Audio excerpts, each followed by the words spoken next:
Welcome to Positive Atheism English channel. Today in our program, Positive Atheism, a book which is written by Gora, the famous atheist. I am going to continue from the last episode now. Faith in the existence of God was useful to the primitive man. It satisfied his curiosity. He thought that all things and events were God's creations and dispensations. Surrender to God satisfied his slave mind. As the concept of God was fashioned after human form, God was attributed the human qualities of righteousness, love, and mercy. Obedience to a righteous God, however imaginary, served him at that stage to establish moral conduct in social groups. Faith in a God of love and mercy kept up hope and troubles. Further, worship of God with song, dance, and ritual satisfied man's aesthetic cravings. Thus, the concept of God answered the several needs of the primitive man in a primitive way, and man stuck to God with intense faith. Along with God, man fancied the existence of soul as a detachable part of the body. Dreams were supposed to be soul's rambles in strange lands during man's sleep, and death as its permanent escape from the body. Imagination of the existence of other worlds like heaven and hell and of rebirth following the need to provide disembodied souls with a habitation. Faith in the existence of soul and ancestral worship dispelled man's fear of death. Belief in the existence of God and of soul and the influence of the belief of man's conduct constituted religion. And the essence of religion was man's surrender to God. Therefore, in terms of God, which was the first one to which man surrendered, the attitude of surrender has come to be known as theism. Religion was the early phase of the attitude of surrender.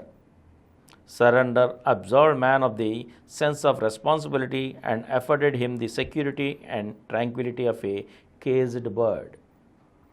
Within the quietude of religious belief, theists started thinking and grew rational.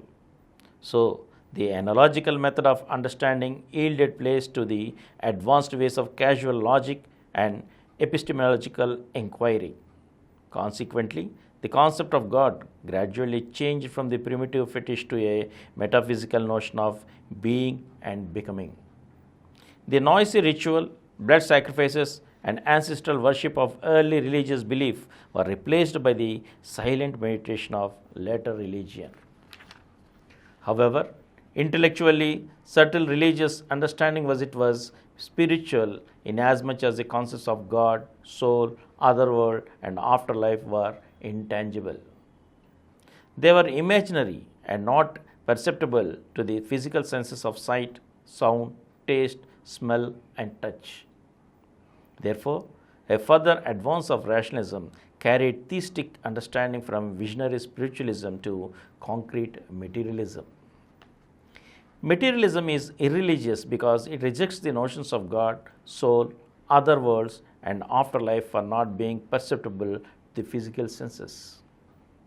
It deals with the realities of physical circumstances and of political and economic institutions.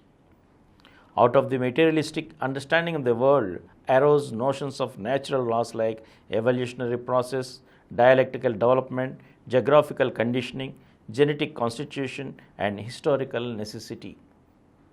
Unlike faith in divine dispensation and inference if being, natural laws are based upon concrete evidence. Though materialism is more realistic than spiritualism, materialism too is theistic, since it requires man's surrender to natural laws or to historical forces. As far as man's attitude to his world is concerned, the materialistic dictum, it is not the consciousness of men that determines their being, but on the contrary, their social being that determines their consciousness is not different from the religious prayer, "O God, thy will be done." Both signify man's surrender to the one or to the other. The only distinction between the two is spirituality is godly and materialism is godless. In short, materialism is godless theism.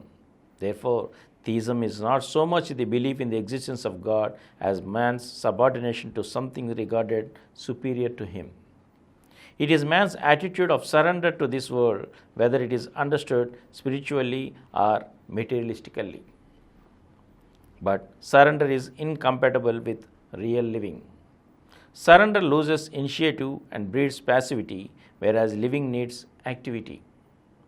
From digging out tubers, picking up fruits, hunting animals, and seeking water in primitive times to the modern methods of crop farming and animal breeding, man has to strive in order to earn food. House building, town planning, and every achievement which makes life comfortable entail endeavor to harness natural resources to human needs. Thus, real living requires man's active mastery over his world as opposed to passive surrender. Mastery is therefore anti-theistic or atheistic. Whereas as theism stands for man's surrender to his world, atheism is man's mastery over his world. Though atheism looks negative in form, it is positive in content. Not an uncommon practice of etymology expresses an affirmation by the negative of its contrary. Independence, atom, and empire are formed in that manner. Every language contains examples of the practice. Atheism is one of that type. In positive terms, atheism means man's mastery over his world. And from here, I shall continue in the next episode again. Thank you. For more videos, please subscribe to our Positive Atheism English channel presented by Samaram channels, which has crossed more than 20 crore views. Please like, subscribe and share our videos, and for notification of our new videos, please click the bell icon.